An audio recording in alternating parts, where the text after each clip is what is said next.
Well, hello guys, and welcome back to this week's video, and welcome back to Torridon in the Highlands of Scotland. And you're joining me here as we've just taken our first shot. We've driven all the way up today.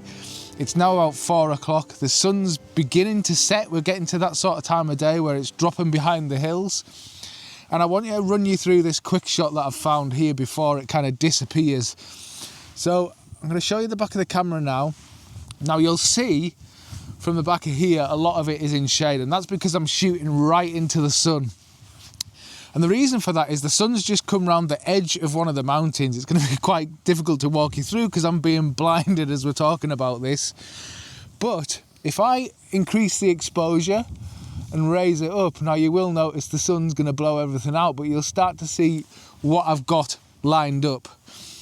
You'll see here I've got these mountains, and there's three layers. There's the trees, the Caledonian pine trees in the bottom of the frame, Scots pines, and then behind that we've got another mountain range, and then beyond that we've got the highest mountain range with the cloud cover. And the sun has just come round the edge of one of the hills. It's obviously come further out since I started to record this. And if I lower my exposure again, you'll see what I'm trying to do. You'll see that I'm just trying to get those rays to come round the side of that mountain over there and just start to backlight the tops of those pine trees.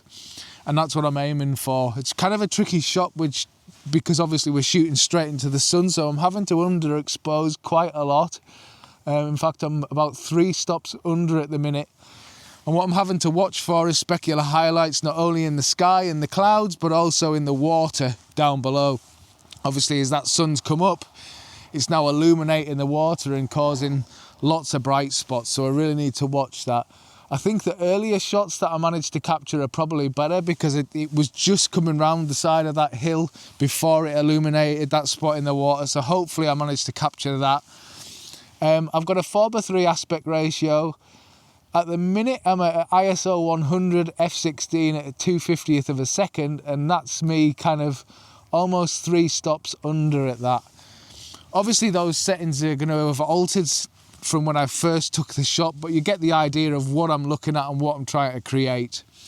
So hopefully this is going to be a good first shot to start with. We're up here for 4 days in total. It's taken a day to get up here, so obviously this is the first shot. We've got 2 full days of photography and then maybe another morning to get through. But yeah, hopefully this is the start of something good because the conditions are looking beautiful. Yes, we've got a lot of blue sky tonight, but there's also lots of lovely cloud moving in, so fingers crossed for a great few days. And hopefully if this shot's turned out, here's that shot now. Shooting into the sun can create stunning landscape photos, but it requires the right approach. Here's how to get the best results. Use a small aperture, f11 to f16 for sunbursts, and keep ISO low to reduce noise. Adjust exposure compensation to balance highlights and shadows. Control lens flare with a lens hood or filter case, or use it creatively. Add foreground elements for depth and experiment with silhouettes for drama. Use a polarizing filter to reduce glare or an ND filter to manage bright light. Beyond sunstars, embrace the warm golden glow at sunrise and sunset for atmosphere. Finally, shoot safely.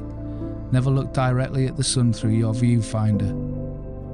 The best shots come from experimenting and adjusting, so get out there and give it a try.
So you'll have noticed that I didn't take you to the back of the camera for these last shots, and that's because the light was fading so fast.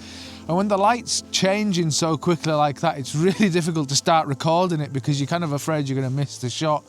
So I just took a little bit of B-roll, which hopefully you'll see of me photographing down there. And basically what I was trying to do, obviously we had those rays, and I moved position from the first shot that I managed to take.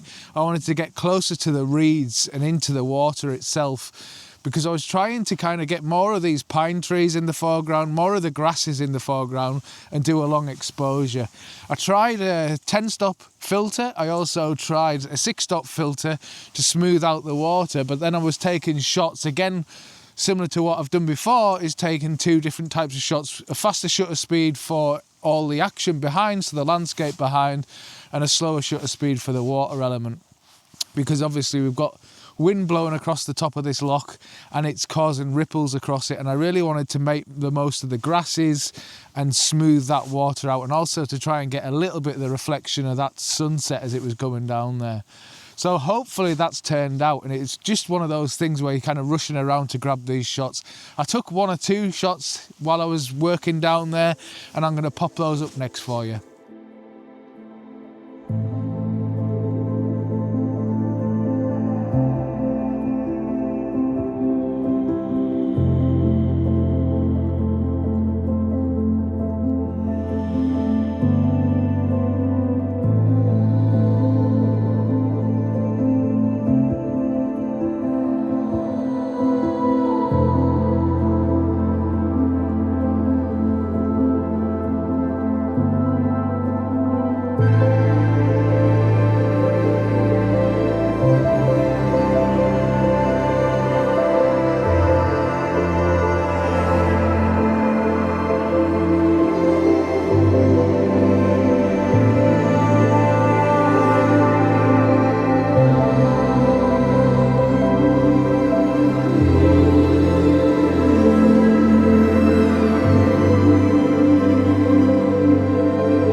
Well, good morning and welcome back to Torridon, and an area that we've been to quite a few times, but this morning is just absolutely beautiful. It's freezing cold, so we're just walking into this area that we've been to before.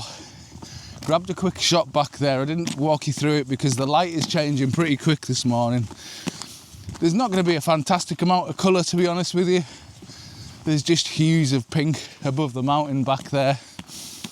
But yeah, it's not going to be anything that dramatic colour-wise, but the conditions are really, really nice. It's cold, the water's quite calm as it is, and obviously we've got these beautiful pine forests everywhere, so hopefully we'll be able to find something down at this next loch, which is where we're walking to now.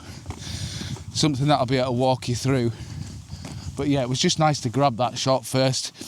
It was including the moon. It's just there now, actually, just above the horizon. And yeah, I got that shot in with the mountain in the distance there. Just absolutely beautiful. Anyway, here's that shot now.